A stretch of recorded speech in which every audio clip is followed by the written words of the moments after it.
over the years, a number of visitors have infiltrated the various Busch Stadium, with the Cardinals having various measures of success. In June of 2000, the Cardinals were trailing the San Francisco Giants 9-7 in the 8th inning after rallying from an 8-1 deficit. John Dunston was hitting, already hit one home run. A swarm of moths suddenly started bothering Barry Bonds in left field. Dunston hits a high fly ball. Bonds, very distracted, retreats back toward the wall and then jumps for the ball, which was not going to go over the wall. He went way too far and didn't need to jump either.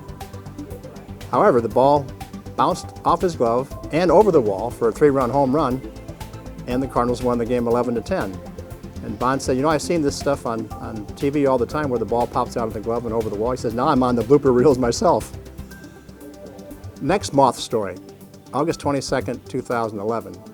Cardinals leading the LA Dodgers 1-0 in the 8th inning, when suddenly a moth flies into the right ear of Matt Holliday, the Cardinals left fielder.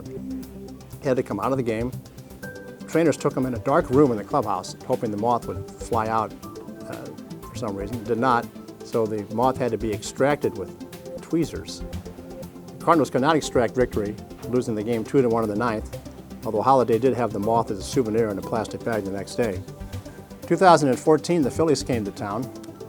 Moths were all over the place then. Ryan Howard, who grew up in St. Louis and knew all about moths, said, it wasn't too much of a distraction except the fact that the moths looked the same as the ball when the pitch was leaving the hand.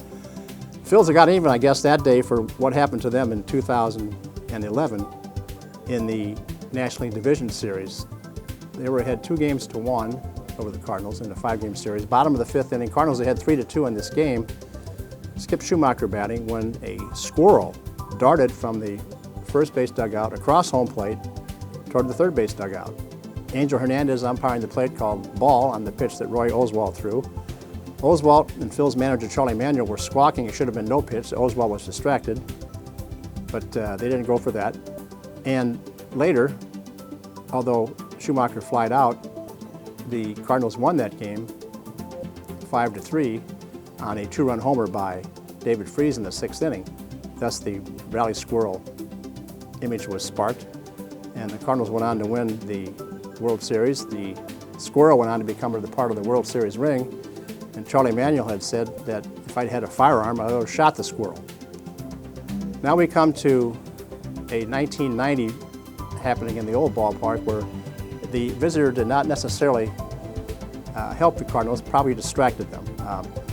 A dancer named Busty Hart, who was appearing at a local establishment with 2 initials across the river here, appeared at the game on Sunday against Cincinnati Reds.